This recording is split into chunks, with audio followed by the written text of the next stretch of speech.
مسئلہ یہ ہے کہ اگر کوئی شخص پیدائشی پاگل تھا اور پاگل ہونے کی حالت میں ہی 20 سال کی عمر میں فوت ہو گیا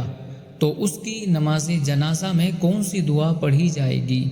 بسم اللہ الرحمن الرحیم۔ الجواب بعون الملک الوہاب۔ اگر مرد پیدائشی مجنون یا پاگل ہو، بالغ ہونے کے بعد اسے کبھی افاقہ نہیں ہوا اور اسی حالت و کنڈیشن میں فوت ہو گیا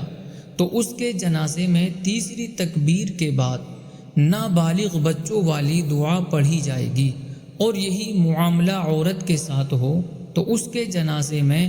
نابالغ بچیوں والی دعا پڑھی جائے گی، کیونکہ جو شخص جنون کی حالت و کنڈیشن میں بالغ ہو اور موت تک مسلسل اسی طرح رہے تو وہ نابالغ کی طرح شرعی احکام کا مکلف نہیں، جس کی وجہ سے اس کے ذمے کوئی گناہ نہیں ہوتا، لہٰذا اس کے جنازے میں بھی نابالغوں والی دعا پڑھی جائے گی۔ البتہ اگر کوئی بالغ ہونے کے بعد مجنون ہوا، یا جنون تو بچپن ہی سے تھا لیکن بالغ ہونے کے بعد کبھی افاقہ بھی ہوا، تو اس کے جنازے میں بالغ افراد والی دعا پڑھی جائے گی۔ یاد رہے کہ بالغ و نابالغ افراد کے جنازے سے متعلق جو دعائیں احادیث میں بیان ہوئیں انہیں نماز جنازہ میں پڑھنا افضل ہے، لہٰذا یہ دعائیں یاد کرنی چاہیے۔ البتہ اگر کسی کو نماز جنازہ کی مخصوص دعائیں یاد نہ ہوں تو وہ ان کی جگہ کوئی اور دعا پڑھ لے، مگر وہ دعا ایسی ہونی چاہیے جو امور آخرت سے متعلق ہو۔ مجنون اور نابالغ کے جنازے میں کون سی دعا پڑھی جائے گی، اس بارے میں کنز الدقائق اور اس کی شرح بحر الرائق میں ہے کہ اور نماز جنازہ میں بچے اور مجنون کے لیے مغفرت کی دعا نہ کرے اور یوں کہے: اللہم اجعلہ لنا فرطا واجعلہ لنا اجرا وذخرا واجعلہ لنا شافعا ومشفعا، یعنی اے اللہ اسے ہمارے لیے ذریعہ اجر اور باعث ثواب بنا، اور اسے ہمارے لیے ذخیرہ کر دے، اور اسے ہماری شفاعت کرنے والا اور مقبول الشفاعہ بنا دے، یعنی ایسا بنا کہ اس کی شفاعت قبول کی جائے۔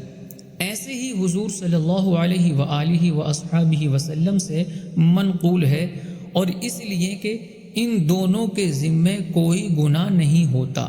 مجنون کے جنازے میں کب بالغ اور کب نابالغ والی دعا پڑھی جائے گی، اس بارے میں حلبی کبیر میں ہے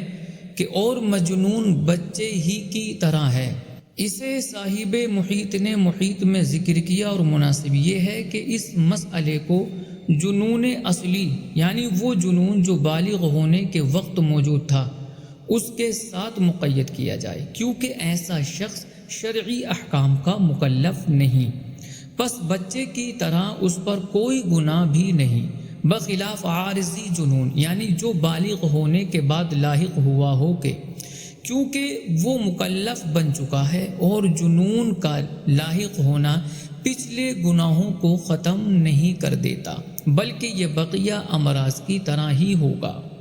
اور صدر الشریعہ مفتی محمد امجد علی اعظمی علیہ الرحمہ اس مسئلے کی مکمل تفصیل بیان کرتے ہوئے ارشاد فرماتے ہیں کہ میت مجنون یا نابالغ ہو تو تیسری تکبیر کے بعد یہ دعا پڑھے: اللہم اجعلہ لنا فرطا واجعلہ لنا اجرا وذخرا واجعلہ لنا شافعا ومشفعا،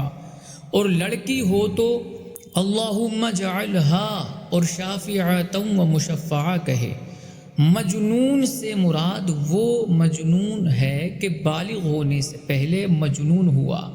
کہ وہ کبھی مکلف ہی نہ ہوا، اور اگر جنون عارضی ہے تو اس کی مغفرت کی دعا کی جائے، جیسے اوروں کے لیے کی جاتی ہے کہ جنون سے پہلے تو وہ مکلف تھا اور جنون کے پیشتر کے گناہ جنون سے جاتے نہ رہے۔ اگر احادیث میں وارد دعائیں اچھی طرح یاد نہ ہوں تو دوسری بھی پڑھ سکتے ہیں، چنانچہ فتاوی ہندیہ میں جنازے میں پڑھی جانے والی مختلف دعائیں ذکر کرنے کے بعد ارشاد فرمایا: یہ دعائیں اس صورت میں پڑھے جب انہیں اچھی طریقے سے پڑھ سکتا ہو۔ اگر اچھے طریقے سے نہیں پڑھ سکتا تو یاد دعاؤں میں سے جو دعا چاہے پڑھ لے۔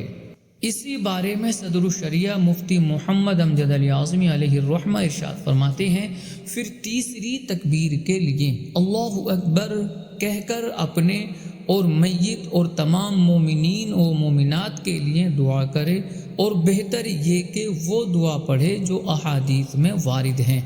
اور معصور دعائیں اگر اچھی طرح نہ پڑھ سکے تو جو دعا چاہے پڑھے، مگر وہ دعا